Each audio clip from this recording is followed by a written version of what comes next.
that puts me off technology. It's more technology. And tonight we have this Apple event coming up where they've got a new iPad being released and new Apple Pencil, new keyboard. And do you know what? The funny thing is, all those fascinate me because I actually find that really interesting. But every time a new product's released and you're told that your previous product or implied is no longer the latest and greatest, rather than encouraging me to buy another one or to get more into tech, it just sort of puts me off a little bit. Now, I'm a tech guy to a degree, I will grant you, but do you know, probably my favourite piece of technology that's come out has got the Apple Watch. And the reason why is it's actually stopped me from using my technology as much. I recently found myself going on to iMessage rather than Facebook Messenger, which is what we've been using, me and my friends, for a long time. And the reason why is because, simple reason why, on Facebook Messenger you can't use it from your watch anymore. They got rid of the app. Cheers, Facebook. On iMessage you can. And do you know, it's reminded me, right, it's another example of why technology is just that. It's passing, isn't it? You get it 1 minute, you're told one moment you've got the best, you've got the latest, you've got everything you want. As long as you just buy this, you're going to be happy. But what is it? Year after, you're told something different. You buy this, then you're really going to be happy. And I think we can almost get, as a society, so caught up on what the latest thing is and what we need. And if we just get this extra screen brightness or screen quality, we're all going to be happy. And when does that ever end, you know? So no, I'm not knocking the Apple event, no. But it's another opportunity to stop and think. Technology, I see so many friends like buying the latest phones all the time, and like, yeah, I am guilty of doing that myself. But what is it all about? I think it's all about your intentions in the end. Are you buying technology because you want the latest and greatest? Maybe because you're bored. I find that happens a lot as well. You get bored of the same thing. A good presentation wins you over. And I'm highlighting Apple, right? Not because they're the worst, but probably because it's the one that I use. And maybe it's the one that's best marketed. I think they probably do the best marketing. If it's one thing it's taught me, is that it's just not all that great, is it? Because if it was all that great, you wouldn't 1 year later have Apple come back out on stage and say, the best iPhone we have ever made. Yeah, it was the same way the year before, wasn't it? If it was that great, it couldn't be upgraded constantly. So my advice, right, rather than keeping upgrading, it's just to try and maximise what you've got. You don't need the latest iPad unless your iPad's gone wrong, obviously, it's great. Video cameras are probably better than normal phones. Well, they are, aren't they? Let's be honest. But I grant you that mobile phones are good on the go. But just think about what you're getting technology for. Is it actually to do stuff like I'm doing? Are you sharing a message with the world? Are you having a chat? Are you documenting your child's day and all that, you know? Which is all brilliant. But then technology can consume you. And before you know it, you're teching, you're sat down looking at your tech, looking at your glass, zoned out from the world with no real reason. I've actually had to start implementing screen time restrictions on my phone because I know what I'm like, right? And it might sound a bit weird, but I've actually got Kerry to have the code to unlock me when I need something to use my phone for. Well, not for everything, but put it this way, I've set restrictions because I don't trust myself. And I think if we can all treat ourselves like we know we are, right, then we can actually have a more realistic way of managing technology in our lives. Be honest.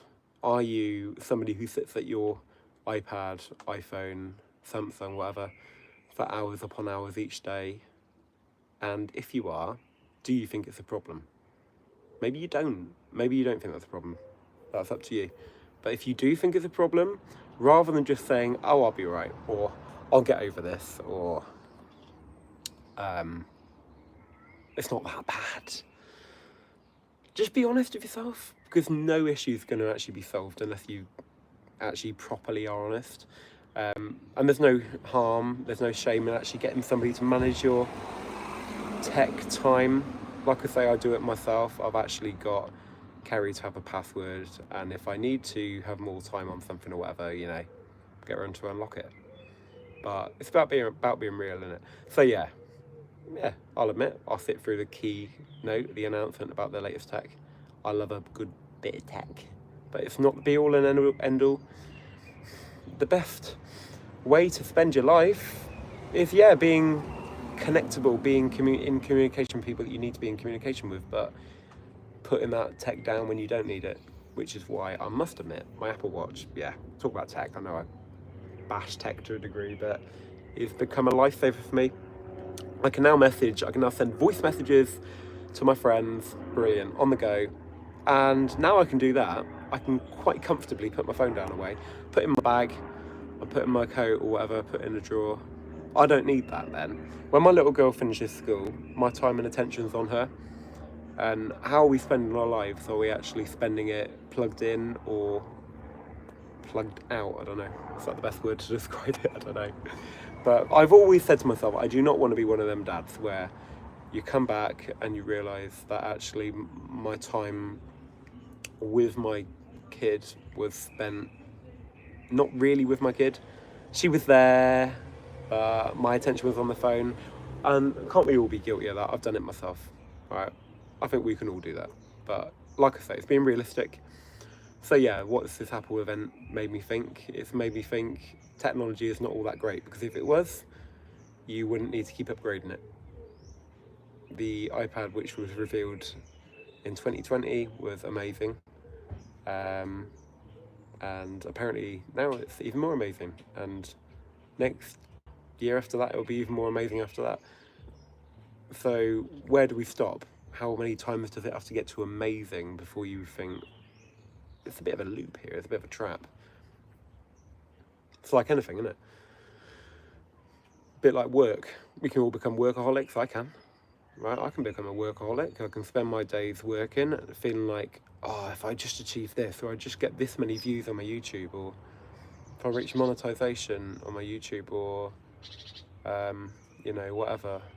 If I just tidy up enough, then I can relax, then I can put it all down. But you kind of just feed in that. The more you actually spend your time giving into those feelings of, I have to do this, then I can stop. You're feeding that. It's only going to grow bigger. You're never really going to reach the point you think, now I'm satisfied to put it down. If you are in that mentality, I think you've kind of got to treat yourself like somebody you love, right? If it was your child and they were grown up, would you be happy if they were working their lives away and didn't have any time to see you, or didn't have time to put their work down because they felt like they had to achieve something? Yeah, you can say that's just work related, but I think it comes down to technology. It comes down to everything. Anything that becomes your God, right? Then if God isn't your God, then something else can become your God, I suppose. Which, I suppose it's one of the reasons I try and ground myself in a bit of worship. I praise God in the mornings and pray over my day, because if I don't, then something else is going to take my attention. So I suppose what's your attention on, really? So yeah, that's my little speech about Apple event today. Yeah, it's quite exciting. I like seeing how the animations are going to go, because I'm quite geeky like that, and see what they're going to say, good morning, all that jasmine going on there. But I'm actually hoping they bring out some new headphones. I will admit that, because I do need some new headphones, because I think I've lost my AirPods. I don't know where they've gone, but I need some over-the-ear ones, so yeah, that'll be exciting for me. But hey, it's not a screen, right? And anything that upgrades my quality of music listening, and I can sing to my heart's content, do a bit of worship, I'm happy. Yeah, that's all I want. So just think about it today. What is your mind on? What's your attention on? And how are you spending your time? What are you focusing on? Because whatever you focus on, whatever you spend your time putting into, that's who you're going to become. And if you're looking at the screen constantly, you're going to go to bed thinking about screens. You're going to be dreaming about screens. Yeah, I've done that. Scary. Dreaming about being on a screen when you're asleep. How mad is that? But it happens. And if you are all the time, then you're not in the real world at all, are you? So yeah, that's my speech of the day. All right, Apple speech, text speech. I'm not hating on anybody, but just think about the impact that technology is having in your life. Don't forget to subscribe, like, and do the jasmine and all that, all right? Right, I love you. God bless. Bye-bye.